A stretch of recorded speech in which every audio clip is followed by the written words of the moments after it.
Hi friends, எல்லோரும் எப்படி இருக்கீங்க? போன கிளாஸில் நம்ம எப்படி ஸ்டூடியோவை செட் பண்ணலாம் அப்படின்னு சொல்லிட்டு பார்த்தோம். இந்த கிளாஸில் நம்ம என்ன பார்க்க போனோம்னா, ஏன் ஸ்டூடியோவை நான் எப்படி செட் பண்ணியிருக்கேன், அந்த ரூல்ஸ் அண்ட் ரெகுலேஷனுக்கெலாம் போன கிளாஸில் படித்த ரூல்ஸ் அண்ட் ரெகுலேஷன்லாம் ஃபாலோ பண்ணியிருக்கேனா இல்லையா அப்படின்ட்டு இந்த கிளாஸில் பார்க்க போகிறோம். ப்ளஸ் எப்படி நான் வந்து கனெக்ஷன் கொடுத்துருக்கேன், ஒவ்வொரு இன்டர்ஃபேஸ்லேருந்து எப்படி ஸ்பீக்கருக்கு, இன்டர்ஃபேஸ்லேருந்து எப்படி பிசிக்கு, என்னுடைய எம்ஆடியோ கீ ஸ்டேஷன் இருக்குது பார்த்தீங்களா, அது எப்படி கனெக்ட் பண்ணிக்கிறேங்கிறத இப்போ பார்க்க போகிறோம். சின்ன ப்ரேயர் பண்ணிவிட்டு நம்ம அந்த செஷனுக்குள்ளே போவோம். கண்களை மூடி தலையை தாழ்த்தி, ஸ்தோத்திரம் கர்த்தாவே, நன்றியோடு துதிக்கிறோமப்பா. ஆண்டவரே, இந்த செஷனை நீங்கள் ஆசீர்வதிச்சுத்தாங்க. இது பல பேத்துக்கு பிரயோஜனமாக இருக்கிறதுக்கு நீங்கள் உதவி செய்யுங்கப்பா. நீங்கள் எங்கள் கூட இருக்கிறத உணர செய்யுங்க. எப்போது ஆண்டவரே உமக்கு ஆண்டவரே பயந்த பிள்ளைங்களாக நாங்கள் இருக்கிறதுக்கும் உமது நாமத்தின் மகிமைக்கு ஆண்டவரே நாங்கள் வேலை செய்யவும் எங்களுக்கு உதவி செய்யுங்க. இயேசுவின் நாமத்தில் பிதாவே, ஆமென். வாங்க ஃப்ரெண்ட்ஸ், நம்ம ஸ்டூடியோ போய் ஒரு ரவுண்ட் அடிச்சுட்டு வரலாம். ஹாய் ஃப்ரெண்ட்ஸ், இப்போது நம்ம ஸ்டூடியோ டூர் பார்க்க போகிறோம். என்னுடைய ஸ்டூடியோ வந்து திருச்சியில் சுப்பிரமணியபுரத்தில் இருக்குது. பேர் த பிரதர்ஹுட் ஸ்டூடியோஸ். ரொம்ப நாள் கனவு, நானும் என் தம்பியும் சேர்ந்து வைக்கலான்னு சொல்லி சின்ன வயசுலேருந்து பிளான் பண்ணியிருந்தோம். ரொம்ப வருஷம் கழித்து ஆண்டவர் அதை வந்து நிறைவேற்றுறதுக்கு ஹெல்ப் பண்ணார். ஸோ அந்த ஸ்டூடியோ வந்து இதுதான். ஒரு சின்ன ரூம் மட்டும் இதுக்கு நான் பில்ட் பண்ணிக்கிட்டேன். பில்ட் பண்ணும்போது எனக்கு நிறைய ஐடியாஸ்லாம் இல்லை. சில டைமென்ஷன்ஸில் பிரச்சனைகள்லாம் பண்ணியிருக்கேன். இது இப்போ அளந்து பார்க்கும்போது தான் தெரியும். ஆனாலும் ரூம் வந்து என்னால் எவ்வளோ முடியுமோ அவ்வளோ தூரம் என்னை அறிவு கெட்டின அளவுக்கு நல்லா டீசெண்டாக செஞ்சு வச்சுருக்கேன். நம்ம வாங்க ஸ்டூடியோ வந்து சுற்றி பார்க்கலாம்.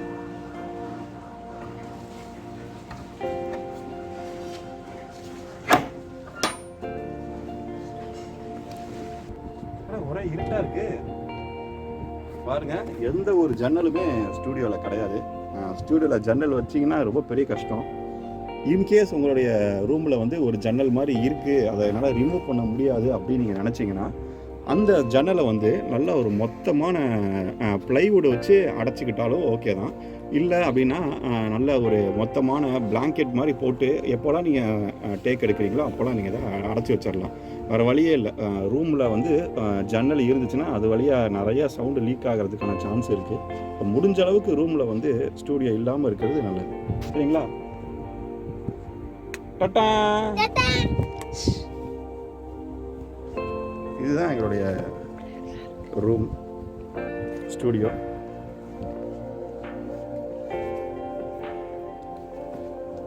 இப்போ ஸ்டூடியோ ஃபுல்லாக நான் என்ன பண்ணிட்டேன்னா அக்கோஸ்டிக் பண்ணியிருக்கேன். ரூம் ஃபுல்லாக என்ன பண்ணிட்டேன்னா என்னால் எவ்வளோ முடியுமோ அவ்வளோ தூரம் நான் அக்கோஸ்டிக் பண்ணி வச்சுருக்கேன். இவ்வளோ ஃபுல்லாக இருக்கணுங்கிற கட்டாயம் கிடையாது. பட் ஆனால் எனக்கு நான் வோக்கல் பூத்துன்னு தனியாக ஒன்று கட்டாதனால நான் என்ன பண்ணியிருக்கேன்னா இதை அப்படியே ஃபுல்லாக ட்ரீட் பண்ணிட்டேன். ஸோ இப்போது எப்படி ட்ரீட் பண்ணோம், எப்படி ட்ரீட் பண்ணக்கூடாது அப்படிலாம் நம்ம படித்தோம்ல. ஸோ அதுபடி இருக்கான்னு சொல்லிட்டு ஒரு சின்ன வியூ மட்டும் உங்களுக்கு காட்ட போகிறேன். அதை மட்டும் நான் உங்களுக்கு காட்டுறேன், எப்படி இருக்குங்கிறத பாருங்கள். ஸோ இந்த ரூமோட டைமென்ஷன்ஸ் பார்த்தீங்கன்னா, லென்த்து வந்து பிரெத்து, ஹைட்டு இது வந்து பார்த்திங்கன்னா 10க்கு 11க்கு 10. நான் ஏற்கனவே சொன்னேன் 10க்கு 11க்கு 10ங்கிறது சரியான டைமென்ஷன் மாதிரி இருக்காது. ஏன்னா அது ஒரு ஸ்கொயர் மாதிரி வந்துருன்னு. இது லைட்டாக ஒரு ஸ்கொயர் மாதிரி ஷேப் இருக்க தான் செய்யுது. பட் ஆனாலும் என்னால் எவ்வளோ முடியுமோ அவ்வளோ தூரம் ட்ரீட் பண்ணியிருக்கோம். இப்போது இந்த ரூமுக்கு வந்து நான் என்ன பண்ணியிருக்கேன்னா, ட்ரீட் பண்ணுறதுக்கு நான் ராக்வுல்ங்கிற மெட்டீரியல் யூஸ் பண்ணியிருக்கேன். அந்த ராக்வுல் மெட்டீரியல் வந்து எனக்கு கோயமுத்தூரில் தான் கிடச்சிது, எங்கள் ஊர்லலாம் வந்து கிடைக்கல. ஸோ ராக்வுல் மெட்டீரியல் கிடச்சிது. அதுக்கு மேலே ஒரு தின்னாக ஃபைபர் கிளாஸ் ஷீட் போட்டுட்டு அதுக்கு மேலே நான் என்ன பண்ணியிருக்கேன்னா துணி போட்டிருக்கேன். என்னால் ரொம்ப அஃபோர்ட் பண்ண முடியல அப்படிங்கிறனால நான் என்ன பண்ணியிருக்கேன்னா காடா துணி தான் போட்டிருக்கேன். இன்கேஸ் உங்களால் கலர் துணி போட்டு கொஞ்சம் நல்லா அஃபோர்ட் பண்ண முடியும் அப்படின்னா நீங்கள் அதை கண்டிப்பாக யூஸ் பண்ணிக்கலாம். ஸோ ஸ்டூடியோ வந்து எப்படி பண்ணியிருக்கேன்னா, இந்த ரூமோட லென்த்து வந்து பார்த்திங்கன்னா இந்த சைடு இங்கேருந்து இந்த வால் அது வந்து பார்த்திங்கன்னா 10 அடி. ஸோ இந்த 10 அடியை நடுவில் பிரிச்சுக்கிட்டு 5 அடிக்கு என்ன பண்ணிக்கிட்டேன்னா ஒரு ஸ்ட்ரைட்டாக ஒரு கோடு போட்டுக்கிட்டேன். சரிங்களா? ஒரு 5 அடி கோடு போட்டுக்கிட்டாச்சு. சரியா? இப்போது நம்ம போன கிளாஸில் பார்த்த மாதிரி இந்த ஃப்ரண்ட் வால்லேருந்து நம்ம என்ன பண்ணணும் அப்படின்னு சொன்னால் 38% வந்து அளந்து வச்சுக்கணும். ஞாபகம் இருக்குங்களா? ஸோ 38%, அதாவது 11 அடி இந்த லென்த்து, இந்த லென்த்து வந்து 10 அடி. ஸோ இந்த 11 அடியில் 38% எவ்வளோ அப்படிங்கிறத மெஷர் பண்ணி என்னுடைய சேரை வந்து அங்கே வச்சுக்கிட்டேன். ஸோ இதுதான் வந்து என்னுடைய சிட்டிங் பொசிஷன். இதோட ஸ்வீட் ஸ்பாட்டுன்னு கூட நம்ம சொல்லலாம். அதாவது இந்த பர்டிகுலர் லொக்கேஷனில் என்னுடைய சவுண்டு வந்து இந்த ரூமில் நல்லா கேட்கும் அப்படிங்கிறத தியரட்டிக்கலாக சொல்கிறது. ஸோ ஸோ இதுதான் என்னுடைய ஸ்வீட் ஸ்பாட். இந்த ஸ்வீட் ஸ்பாட்டில் தான் நான் என்ன பண்ணணும்னா எப்போவுமே என்னுடைய சேரை போட்டு உட்காந்துக்கணும். சரிங்களா? ஸோ ஸ்வீட் ஸ்பாட் என்ன பண்ணுறேன்னா நான் மார்க் பண்ணிவிட்டு அந்த இடத்துல சேர் வைக்கிறதுக்கு நான் அளந்து வச்சுக்கிட்டேன். அதுக்கப்புறம் நான் என்ன பண்ணிட்டேன்னா அதுக்கேற்ற மாதிரி என்னுடைய டேபிள் போட்டுட்டு என்னோடய கம்ப்யூட்டர்ஸ் எல்லாத்தையும் நான் ஃபிட் பண்ணி வச்சுட்டு இப்போது ஸ்பீக்கர் நான் செட் பண்ணி ஆகணும். ஸோ ஸ்பீக்கர் செட் பண்ணுறதுக்குன்னு சில ரூல்ஸ் இருந்துச்சு, ஞாபகம் இருக்குங்களா? அந்த ரூல்ஸ் என்னென்ன அப்படின்னா, இந்த ஸ்பீக்கர் வந்து லெஃப்ட் ஸ்பீக்கர் இந்த வால்லேருந்து என்ன டிஸ்டன்ஸ் இருக்கோ அதே டிஸ்டன்ஸ் தான் அந்த ஸ்பீக்கர் அந்த வால்லேருந்து இருக்கணும். சரிதானே? அந்த ரூல் படி நான் வச்சுருக்கேன். ஸோ இந்த ஸ்பீக்கர் வந்து என்ன டிஸ்டன்ஸ் இருக்குது அப்படிங்கிறத மெஷர் பண்ணிவிட்டு அந்த ஸ்பீக்கரையும் என்ன பண்ணிட்டேன்னா அதுக்கேற்ற மாதிரி அந்த டிஸ்டன்ஸில் வச்சுக்கிட்டேன். அதே மாதிரி பேக் வால்லேருந்து இந்த ஸ்பீக்கர் என்ன டிஸ்டன்ஸ் இருக்கோ அதே டிஸ்டன்ஸ் தான் அந்த வாலும் பேக் வால்லேருந்து, அந்த ஸ்பீக்கரும் பேக் வால்லேருந்து நான் வச்சுருக்கேன். முடிஞ்சு போச்சுங்களா? ஸோ இப்போ எனக்கு ஸ்பீக்கரோட பிளேஸ்மெண்ட்டு பண்ணிட்டேன். இப்போ அடுத்து நான் என்ன பண்ண போகிறேன்னா இந்த ஸ்பீக்கரை ஒரு 30 டிகிரி ஆங்கிளுக்கு திருப்ப போகிறேன். அப்போ தான் என்னுடைய ஸ்வீட் ஸ்பாட்டுக்கு கரெக்டாக நல்லா கேட்கும் அப்படிங்கிறது தான் தியரட்டிக்கலாக. இப்போ நான் என்ன பண்ணுறேன்னா ஒரு 30 டிகிரி ஆங்கிளுக்கு திருப்பிட்டு அதே மாதிரி அந்த ஸ்பீக்கரையும் 30 டிகிரி ஆங்கிளுக்கு திருப்பிட்டா எனக்கு நல்லா கேட்கும். சரியா? இப்போ இது வந்து நான் வச்சுருக்க கீபோர்டு, மிடி கீபோர்டு. இந்த மிடி கீபோர்டு வந்து M-Audio 88ES 88 கீஸ் உள்ள கீ ஸ்டேஷனு. அதே மாதிரி இது சர்ச்சோட கீபோர்டு PSR 770. இப்போ இந்த இடத்துல தான் உங்களுக்கு நான் வீடியோ ஷூட் பண்ணுறேன். பின்னால் வந்து ஒரு ப்ளூ கலர் ஸ்க்ரீன் ஒன்று வச்சுக்கிட்டு இந்த இடத்துல வீடியோ ஷூட் பண்ணுறேன். இது வந்து கார்ட் எக்ஸ்கார்ட் அப்படிங்கிற ஒரு எலக்ட்ரிக் கிட்டாரு. அதே மாதிரி இது வந்து நாங்கள் யூஸ் பண்ணுற கஹூன் கெடன்ஸ் அப்படிங்கிற கம்பெனியோட ஹார்ட் பீட் அப்படிங்கிற ஒரு மாடல் கஹூன். அதை விட்டுட்டு இது வந்து ட்ரைபாடு. இப்போது இதை நான் எப்படி ஸ்டூடியோ வந்து அக்கோஸ்டிக் பண்ணலான்னு சொல்கிறோம். ஸோ அக்கோஸ்டிக் பண்ணணும்னா கண்டிப்பாக வந்து ஜன்னல் இருக்கக்கூடாதுன்னு சொன்னோம். அப்போ நீங்கள் ஒரு ஏசி மாதிரி போட்டிருந்தால் தான் உங்களுக்கு வசதியாக இருக்கும். சரியா? இப்போ ஒவ்வொரு இதாக நம்ம காட்டுவோம். ஸோ இப்போ ஏசி போட்டாச்சு, நம்ம ஏசிக்கு அளவு எடுத்துகிட்டு வச்சுக்கிட்டோம். இப்போ நான் பேனல் எப்படி ஃபிக்ஸ் பண்ணியிருக்கேன் அப்படின்னா, நான் உங்களுக்கு ஃபர்ஸ்ட்டு வீடியோவில் சொன்னேன்ல, என்னுடைய ஸ்பீக்கர் வந்து ஃபர்ஸ்ட்டு எங்கே ரிஃப்ளெக்ட் ஆகுமோ அதுதான் வந்து என்ன reflection point, first reflection point. அந்த இடத்த நான் ட்ரீட் பண்ணணும். அதே மாதிரி அந்த வாலையும் நான் ட்ரீட் பண்ணணும். சரிதானே? பட் ஆனால் second reflection point, first reflection point எனக்கு பக்கத்தில் தான் இருக்குது. ஏன்னா ரூம் வந்து சின்னதுங்கிறனால என்ன பண்ணிட்டேன்னா ஃபுல்லாக இது எல்லாத்துக்கும் சேர்த்தே ஒரு பெரிய பேனல் வச்சுட்டேன். இப்போ இந்த பேனல் பண்ணுறதுக்கு நான் என்ன பண்ணிக்கிட்டேன் அப்படின்னா அலுமினியத்தில் இருக்கிற லைன்ஸ் சேனல்ஸ் அப்படின்னு சொல்லுவோம்ல, இந்த ஃபால் சீலிங் பண்ணுறவங்க அவங்கள்ட்ட வந்து இந்த சேனல்ஸ் வந்து அவைலபிளாக இருக்கும். ஸோ அந்த சேனல்ஸை வாங்கி என்ன பண்ணிட்டேன்னா நான் ஃபுல்லாக அடிச்சுட்டு அது மேலே ராக்வுல் ஸ்லாப் எல்லாத்தையும் போட்டுட்டு அதுக்கு மேலே நான் ஒரு ஃபைபர் கிளாஸை தின்னாக ஷீட்டு மாதிரி செஞ்சுருப்பாங்க, அதை போட்டுட்டு அதுக்கு மேலே இந்த காடா துணி போட்டிருக்கேன். இந்த துணியிலே ஒரு விஷயம் இருக்குது என்னென்னா, இந்த துணி வந்து ஒரு ப்ரீத்தபிள் கிளாத்தாக இருக்கணும். மீனிங் என்ன அப்படின்னா, அதில் சின்ன சின்ன போர்ஸ் இருக்கும், அந்த போர்ஸ் வழியாக காற்று உள்ளே போகணும் வெளியே போகணும். அதுதான் ப்ரீத்தபிள் கிளாத். ஏன்னா அது வழியாக சவுண்டு உள்ளே பாஸ் ஆகி தான் ராக்கூலுக்கு போகுது. ஸோ ராக்கூலுக்கு போனால் தான் ராக்கூல் வந்து அப்சர்வ் பண்ணும். அதனால் ராக்கூலுக்கு போகாமல் இந்த துணி தடுத்துருச்சுன்னா நீங்கள் இவ்வளோ தூரம் பண்ணுறதுல ஒன்றும் அர்த்தமே இல்லாமல் போயிடும். ஸோ இதுதான் வந்து 4 சைடுமே போட்டேன். இந்த சைடும் போட்டிருக்கேன், என்னோடய ஃப்ரண்ட் வாலுக்கு போட்டிருக்கேன், என்னுடைய சைடு வால் இன்னொரு சைடு வாலுக்கு போட்டிருக்கேன், என்னுடைய பேக் வாலுக்கு போட்டிருக்கேன். அதே மாதிரி நான் உட்காந்துருக்க சீட் இருக்குது பார்த்தீங்களா, அதுக்கு டாப்பில் பாருங்கள், அங்கேயும் நான் என்ன பண்ணியிருக்கேன் அப்படின்னு சொன்னால் ஒரு ராக்கூல் பேனல் போட்டிருக்கேன். ஃபுல்லாகவே பேனல் போட்டேன். ஸோ தட் மேலே இருக்க ரிஃப்ளெக்ஷனும் என்னால் என்ன பண்ண முடியும்னா ட்ரீட் பண்ணியாச்சு அப்படிங்கிற மாதிரி மெயின் பண்ணோம். முடிஞ்சு போச்சு. இப்போ அதே மாதிரி பேஸ் ஸ்ட்ராப் பண்ண வேணும். நான் பேஸ் ஸ்ட்ராப் பண்ணுறதுக்கு என்ன பண்ணிக்கிட்டேன் அப்படின்னா எல்லா கார்னர்ஸ்லேயுமே 2 ராக்கூல் ஸ்லாப் யூஸ் பண்ணிக்கிட்டேன். ஸோ இந்த பெரிய பேனலில் பார்த்தீங்கன்னா 1 2 3 4 கீழே 5 6 7 8 மொத்தம் 8 ராக்கூல் ஸ்லாப் வந்து யூஸ் பண்ணினேன். ஆனால் நம்மளுக்கு கொஞ்சம் டென்ஸாரான ராக்கூல் ஸ்லாப் வந்து பேஸ் ஸ்ட்ராப்புக்கு தேவைப்படுது. ஏன்னா பேஸ் வந்து அதிகமாக இருக்கிறதுனால இதை வந்து அப்சர்வ் பண்ணணும்னா நம்மளுக்கு கொஞ்சம் டென்சர் மெட்டீரியல் வேணுங்கிறனால இந்த இடத்துல என்ன பண்ணிட்டேன்னா உள்ள இதில் 2 பேனல், இதில் வந்து 2 ராக்கூல் ஸ்லாப். ஸோ எல்லாத்துலேயும் எல்லா கார்னர்லேயும் வந்து பார்த்திங்கன்னா 2 நான் யூஸ் பண்ணிக்கிட்டேன். ஸோ 2 யூஸ் பண்ணனால எனக்கு என்ன ஆச்சுன்னா டென்சிட்டி அதிகமாகிடுச்சு. அதிகமான இது வந்து பேஸ் வந்து கொஞ்சம் அதிகமாக ட்ராப் ஆகுது. ஸோ அதனால தான் இது பேஸ் ட்ராப்புன்னு சொல்லிட்டேன். 3 பக்கம் வச்சாச்சு. இப்போ 4வது பக்கம் எனக்கு என்ன ப்ராப்ளம் ஆகிடுச்சு அப்படின்னா, நான் அந்த 4வது பக்கத்தில் கதவு வச்சுட்டேன். ஸோ 4வது பக்கம் கதவு வச்சனால என்னால் இங்கே பேஸ் டாப் வைக்க முடியல. பட் ஒரு டெம்பரரி மெஷருக்கு நான் என்ன பண்ணிக்கலாம்னா, இந்த இடத்துல ஒரு மூவபிள் பேஸ் டாப் மாதிரி வச்சுக்கிட்டு நான் எப்போ ரூமுக்குள்ளே வந்துக்கிறேன்னா அப்போ அந்த பேஸ் டாப் எடுத்து இந்த இடத்துல நான் வச்சுக்கலாம். பட் இன்னும் அந்த மாதிரி நான் எதுவும் ஐடியா பண்ணி செய்யலை. ஸோ இது மட்டும் இல்லாமல் எல்லாத்தோடைய இந்த டாப்பில் இருக்கிற அதே கார்னர்ஸுமே நான் என்ன பண்ணிட்டேன் அப்படின்னா சவுண்ட் ப்ரூஃப் பண்ணிட்டேன். ஸோ அது மட்டும் இல்லாமல் இந்த மூலையில் இருக்குது பார்த்தீங்களா, 270 டிகிரி ஆங்கிள் மீட் பண்ணும்ல, அந்த இடத்தையும் நான் என்ன பண்ணிட்டேன்னா மீதி ராக்கோல்லாம் வச்சு ஒரு சின்ன பேனல் மாதிரி செஞ்சுட்டேன். ஸோ செஞ்சது மட்டும் இல்லாமல் இதெல்லாம் நார்மலான சும்மா ஃபோம், மீதி இடம்லாம் செவ்வராக இருந்துச்சு, ரொம்ப கொஞ்சம் அசிங்கமாக இருந்துச்சுன்னு சொல்லிட்டு இந்த இடத்துல சும்மா நம்மளுக்கு கிடச்ச ஃபோமெல்லாம் வாங்கி கட் பண்ணி என்ன பண்ணிட்டோன்னா நானும் மனைவியும் சேர்ந்து ஒட்டிட்டோம். ஸோ இதுதான் என்னுடைய ரூமு. இப்போது மேலேயும் இது பண்ணியாச்சு, ட்ராப் பண்ணியாச்சு. பட் ஆனால் கீழே பாருங்கள், கீழே வந்து எனக்கு பண்ணுறதுக்கு எந்த ஐடியாவுமே இல்லை. அதனால் நான் இப்போதைக்கு என்ன யூஸ் பண்ணிக்கிட்டேன்னா சும்மா என்கிட்ட இருந்த கார்பெட் மாதிரி இருக்க விஷயங்களை வச்சு பண்ணிக்கிட்டேன். இப்போ அடுத்து பார்த்திங்கன்னா ஒவ்வொன்றா நான் எக்ஸ்பிளைன் பண்ணுறேன். ஸோ ஏசி போட்டாச்சு, ஏசி கண்டிப்பாக நம்மளுக்கு ரூமுக்கு வேணும். கீபோர்டு மிடி கீபோர்டு சொல்லியாச்சு, கஹூன் சொல்லியாச்சு, S770 சொல்லியாச்சு. இதுதான் யூஸ் பண்ணிகிட்ருக்க பிசி. ஒரு பிசி ஒன்று இருக்குது, ஒரு லேப்டாப் ஒன்று இருக்குது. பிசி தான் ரொம்ப வருஷமாக நான் யூஸ் பண்ணிகிட்டு இருந்தேன். இப்போது பிசி கொஞ்சம் ப்ராப்ளமாக இருக்குங்கிறதுனால டிஸ்பிளே போயிடுச்சு நம்மளுடைய மானிட்டரில். அதனால் பிசி ஒர்க் ஆகுது, டிஸ்பிளே போனதுனால நான் என்ன பண்ணிட்டேன்னா ஒரு லேப்டாப் ஒன்று, யூஸ்டு லேப்டாப் ஒன்று பர்ச்சேஸ் பண்ணிக்கிட்டேன். ஸோ அதில் தான் இப்போ எல்லாத்தையும் நான் இன்ஸ்டால் பண்ணியிருக்கேன்.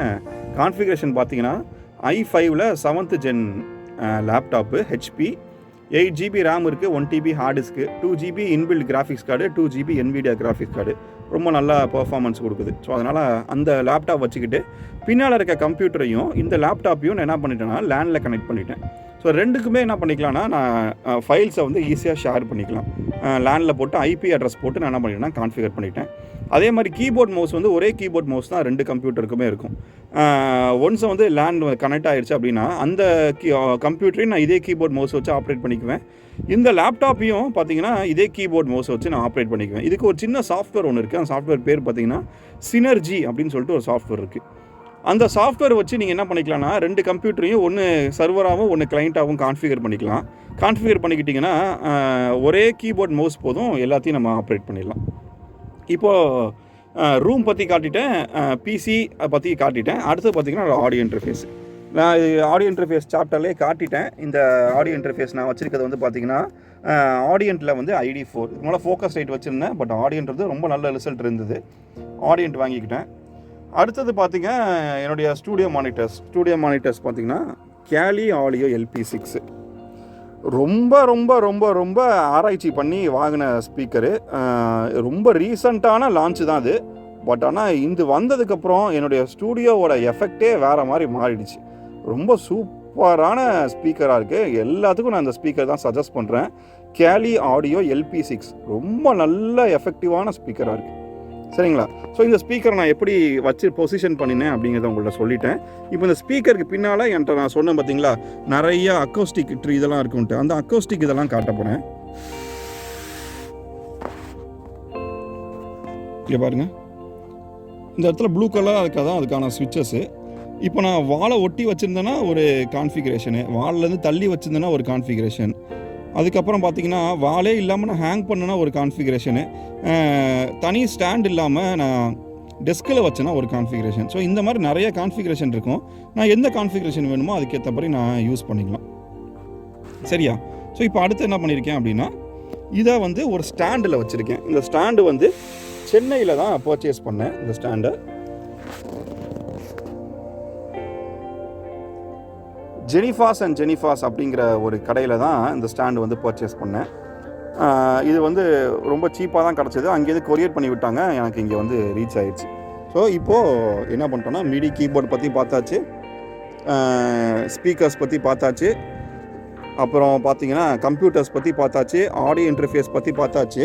அடுத்து என்னோடய ஹெட்ஃபோன்ஸ் வந்து என்கிட்ட ரொம்ப எக்ஸ்பென்சிவாக நான் ஒன்றும் பர்ச்சேஸ் பண்ணலை.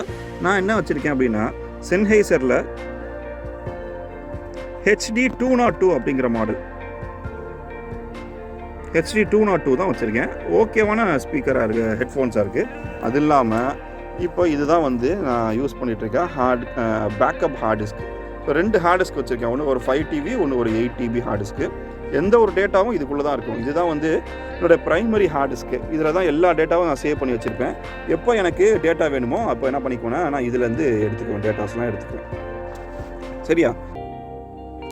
அடுத்தது வந்து என்னுடைய மைக்ரோஃபோன், அப்புறம் இந்த ஸ்டாண்டாக இல்லை, இது வந்து மைக்ரோஃபோன் ஆம்.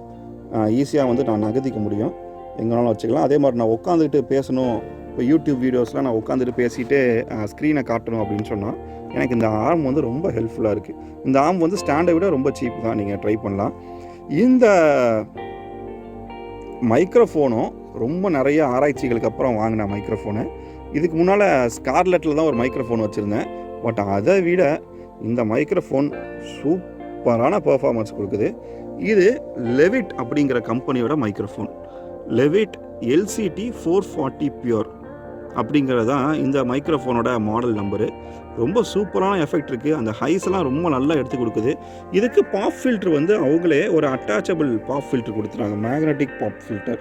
ஸோ இந்த மேக்னெட்டிக் பாப் ஃபில்டரை நான் எடுத்து யூஸ் பண்ணிக்கிட்டாலே போதும், எனக்கு வந்து இந்த பாப்ஸ் எல்லாத்தையுமே அது கிளியர் பண்ணி கொடுத்துருது. இங்கே பாருங்கள், இதுதான் காயில், க்ரீன் கலரில் இருக்குது பார்த்தீங்களா, அதுதான் வந்து காயில். ஜஸ்ட்டு நான் இதை அப்படியே ப்ளக்இன் பண்ணிட்டேன்னா போதும், அது அப்படியே ஒட்டிக்கும்.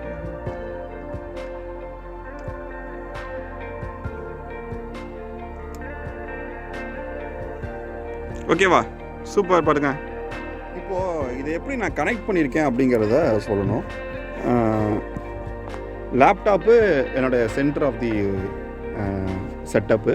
ஸோ இந்த லேப்டாப் வந்து என்ன பண்ணியிருக்கேன் அப்படின்னு சொன்னால், நம்மளுடைய ஆடியோ இன்டர்ஃபேஸ்லேருந்து ஒரு USB கேபிள், சரிங்களா, இதுதான் அந்த USB கேபிள். அந்த USB கேபிள் எடுத்துகிட்டு நான் என்ன பண்ணியிருக்கேன்னா இந்த போர்ட்டில் கொடுத்துருக்கேன். ஸோ இந்த போர்ட்டில் கொடுத்தனால USB பவர்டுங்கிறனால அது வந்து ஆன் ஆகிக்கும். ஆன் ஆகிட்டு USB ஒர்க் ஆக ஆரம்பிச்சிடும். ஸோ இதுக்கு நான் யூஸ் பண்ணியிருக்கிறது USB கேபிள் தான், வேறு எந்த ஸ்பெஷலைஸ்டு கேபிளும் இல்லை. அதே மாதிரி தான் என்னுடைய மிடி கீபோர்ட்லேருந்து மிடியாக நான் எடுக்கல, நான் என்ன பண்ணியிருக்கேன்னா USBயாக தான் எடுத்திருக்கேன். ஸோ USB எடுத்து அதே மாதிரி அடுத்த USB கேபிளை நான் இதில் ஜாயின் பண்ணிட்டேன். ஸோ என்னோடய 2 போர்ட்டுமே 2 USB கேபிளோட முடிஞ்சு போச்சு. அவ்வளோதான். இப்போ அடுத்து நான் என்ன பண்ணணும்னா, என்னுடைய ஸ்பீக்கரை, என்னுடைய மைக்கை நான் வந்து என்னுடைய ஆடியோ இன்டர்ஃபேஸோட கனெக்ட் பண்ணணும், சரிதானே? அதுக்கு என்ன பண்ணிக்கிட்டேன் அப்படின்னா, என்னுடைய ஸ்பீக்கர்லேருந்து XLR அவுட்புட், XLR இன்புட், அதை வர மாதிரி ஒரு கேபிள், இந்த எண்டில் முடிகிறது TRS டு XLR. அந்த கேபிள் 2 பர்ச்சேஸ் பண்ணிக்கிட்டேன் கெடன்ஸ் கம்பெனியில். ரெண்டையுமே ஜாயின் பண்ணிவிட்டு என்னோட லெஃப்ட்லேயும் என்னோட ரைட்லேயும் நான் வச்சுக்கிட்டேன். சரிங்களா? முடிஞ்சு போச்சு. அடுத்தது அதே மாதிரி XLR டு XLR கேபிள் வாங்கிட்டு என்னோட மைக்ரோஃபோனை கனெக்ட் பண்ணிட்டேன். ஸோ இப்போ எல்லாமே பேலன்ஸ்டு கேபிள், எந்த அன்பேலன்ஸ்டுங்க விஷயமே கிடையாது, முடிஞ்சிருச்சு. சரிங்களா? இப்போ இந்த ஸ்பீக்கரு லெஃப்ட் ஸ்பீக்கரா ரைட் ஸ்பீக்கரானா, இந்த ஸ்பீக்கர் ரைட் ஸ்பீக்கர், இந்த ஸ்பீக்கர் லெஃப்ட் ஸ்பீக்கர். சரிங்களா? நான் உட்காந்து ஹெட்ஃபோன்ஸில் கேட்டால் எப்படி இருக்குமோ அதே மாதிரி தான் நான் ஸ்பீக்கரையும் அரேஞ்ச் பண்ணணும். நான் இப்படி நின்று ஸ்பீக்கர் இருக்கிற டேரெக்ஷனில் நான் நின்றுக்கிட்டு இந்த பக்கெட்டு நான் வந்து ரைட் ஸ்பீக்கரும் இந்த பக்கெட்டு நான் லெஃப்ட் ஸ்பீக்கரையும் வைக்கக்கூடாது. சரிங்களா? ஸோ இந்த பக்கெட்டு ரைட் ஸ்பீக்கர் இருக்கணும், இந்த பக்கெட்டு லெஃப்ட் ஸ்பீக்கர் இருக்கணும். அப்போ தான் நம்மளுக்கு காதுக்கு ரைட்டுக்கு ஸ்பீக்கருக்கான வர அவுட்புட்டும், லெஃப்ட்டு காதுக்கு லெஃப்ட் ஸ்பீக்கரில் வர அவுட்புட்டும் வைக்கணும். ஓகேவா? ஸோ இதுதான் சின்ன செட்டப், அவ்வளோதான். இதுக்கு மேலே ஒன்றும் விஷயம் இல்லை. இதுக்கப்புறம் நான் கிட்டாரை நான் கனெக்ட் பண்ணணும்னா அப்போ நான் அன்பேலன்ஸ் கேபிள் யூஸ் பண்ணிட்டு போகிறேன். ரொம்ப ஷார்ட்டஸ்ட் லென்த்துக்கு அன்பேலன்ஸ் கேபிள். அதை வந்து நான் என்ன பண்ணிக்குவேன்னா, என்னோடய DI இன்புட்டில் நான் கொடுத்துக்கிட்டேன் அப்படின்னு சொன்னால் என்னுடைய பவர் ஆகிக்கும். பவர் ஆனதுக்கப்புறம் நான் என்ன பண்ணிக்குவேன்னா சூப்பராக என்னோடய கிட்டார் வாசிக்கலாம். அதே மாதிரி இங்கே ஹெட்ஃபோன் ஜாக் இருக்குது, 2 ஹெட்ஃபோன் ஜாக் கொடுத்துருக்காங்க. 2 ஹெட்ஃபோன் ஜாக்கையும் நான் யூஸ் பண்ணிக்கிறதுக்கு வாய்ப்பு இருக்குது.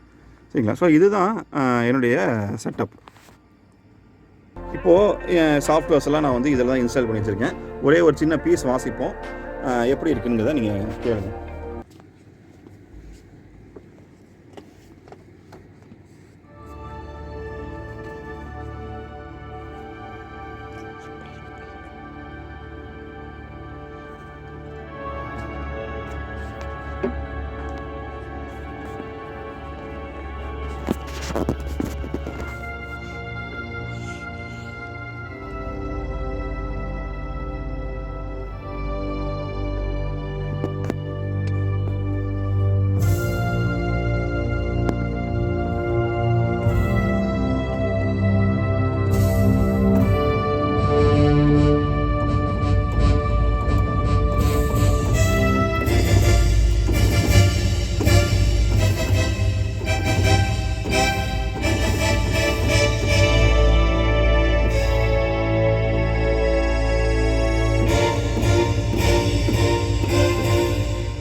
இப்படி ஸ்டூடியோ செட்டப் நீங்கள் செஞ்சு வச்சுக்கிட்டிங்கன்னா நம்மளுக்கு ரொம்ப ஹெல்ப்ஃபுல்லாக இருக்கும். ரொம்ப நிறைய செலவு கிடையாது இதில். சில பேர் பார்த்தீங்கன்னா லேக்ஸ் அண்ட் லேக்ஸாக உட்காந்து செலவு பண்ணி நிறைய ஒரு பெரிய ஸ்டூடியோ கட்டியிருப்போம் அப்படின்னா, அப்படிலாம் நம்ம செலவு பண்ணுங்கிற கட்டாயம் கிடையாது. ஸோ என்னோடய மெயினான மோட்டிவை நம்மள்ட்ட என்ன இருக்கோ அதை வச்சு செய்கிறது தான் என்னோடய மோட்டிவு. அதுக்காக நம்ம நிறைய செலவு பண்ணணுங்கிற கட்டாயம் கிடையாது. ஸோ கம்மியாக நம்ம செலவு பண்ணிக்கலாம். சரிங்களா? ஸோ இப்போ அடுத்து வந்து பார்த்திங்கன்னா, இப்போது நான் இங்கே வந்து வெறும் காஸ்பல் ரிலேட்டடான மியூசிக் மட்டும் தான் பண்ணுறோம். நானும் இன்னொரு ஃப்ரெண்டும் சேர்ந்து கொலாபரேஷன் பண்ணுறோம். அந்த ஃப்ரெண்டு பேர் வந்து பார்த்திங்கன்னா மேத்யூ. அவரும் இதே மாதிரி வந்து ஒரு ஹோம் ரெக்கார்டிங் ஸ்டூடியோ வச்சுருக்காரு. அவர் வீட்டிலையே செட் பண்ணி வச்சுருக்காரு. அவர் என்ன பண்ணிடுவார் அப்படின்னா, மியூசிக் பண்ணிவிடுவார். அதுக்கப்புறம் அவர் வாய்ஸ் டேக் எடுத்துருவார், எல்லாத்தையும் எடுத்துருவார். நான் என்ன பண்ணுறேன்னா, மிக்ஸு மாஸ்டர் மட்டும் அவரோட சாங்ஸ் எல்லாத்துக்கும் பண்ணித்தரேன். அதே மாதிரி அவருக்கு டெக்னிக்கல் சப்போர்ட் மட்டும் நான் கொடுக்குறேன். நான் சாஃப்ட்வேர் சப்போர்ட்டும் டெக்னிக்கல் சப்போர்ட்டும் அவர் வந்து மேக் வச்சுருக்காரு. ஸோ மேக்குக்கான டெக்னிக்கல் சப்போர்ட்டு, சாஃப்ட்வேர் சப்போர்ட் எல்லாத்தையும் நான் கொடுக்குறேன். அவர் வந்து எனக்கு சாங்ஸ்லாம் வந்து மிக்சிங் மாஸ்டர் அனுப்பும். ஸோ நாங்கள் 2 பேரும் சேர்ந்து ஆண்டவருக்காக செய்யலாம் அப்படின்னு சொல்லிட்டு வெறும் காஸ்பல் சைடு மட்டும் எங்களை என்ன பண்ணிட்டோம்னா ரெஸ்ட்ரிக்ட் பண்ணிட்டோம். நிறைய பேர் வந்து சினி சைடு கேட்குறாங்க, ஷார்ட் ஃபிலிம்ஸ் கேட்குறாங்க. பட் அதிலலாம் வந்து எங்களுக்கு செய்கிறதுக்கு அவ்வளோ இன்ட்ரெஸ்ட் கிடையாது. செய்கிறது வந்து ஆண்டவருக்குன்னு செய்யணும் அப்படிங்கிற ஒரு மோட்டிவோட தான் எல்லாத்தையும் ஸ்டார்ட் பண்ணோம். ஸோ அப்படி தான் ஆண்டவர் வந்து எங்களை நடத்திட்டு வந்திருக்காரு. இவ்வளோ தூரம் ஆண்டவர் வந்து எங்களை வழி நடத்தி வந்திருக்காருங்கிறது எங்களுக்கு ஒரு பெரிய விஷயமா இருக்குது. ஸோ அதனால் வேறு எந்த சைடும் போகிறதுக்கு மனசு வரல. இப்போதைக்கு காஸ்பல் சைடு மட்டும் பண்ணிகிட்ருக்கோம். இன்கேஸ் உங்களுக்கு எதுவும் காஸ்பல் மீடியாவில் பண்ண வேண்டியது இருந்துச்சுன்னா நீங்கள் தாராளமாக எங்களை கான்டாக்ட் பண்ணலாம். நாங்கள் உங்களுக்காக செஞ்சு கொடுக்கறதுக்கு ரெடியாக இருக்கோம். சரிங்களா? சரி, இப்போது இதில் நான் செய்யாமல் விட்டது ஒன்றே ஒன்று இருக்குது. ஆனால் இந்த ரூமுக்கான லைட்டிங். இந்த ரூமுக்கு வந்து என்னால் சரியாக லைட்டிங் பண்ண முடியாமல் போயிடுச்சு. எனக்கு அந்த மாதிரி ஒரு ஐடியாவே இல்லை. நிறையா ஸ்டூடியோஸில் பார்த்திங்கன்னா எல்இடி லைட்டிங் வந்து ஆரம்பத்திலே பிளான் பண்ணி சூப்பராக செஞ்சிடறாங்க. இப்போது நான் எல்இடி லைட்டிங் பண்ணலாம். பட் ஆனால் என்னென்னா, எல்இடி லைட்டிங் பண்ணுறதுக்கு எனக்கும் அவ்வளோவா விருப்பம் இல்லை. ஏன்னா நான் மட்டும்தான் ஸ்டூடியோ யூஸ் பண்ண போகிறேன். வெளியாட்கள் யாரும் உள்ளே வரப்போகிறதில்ல, நிறைய பேர் வரமாட்டாங்க.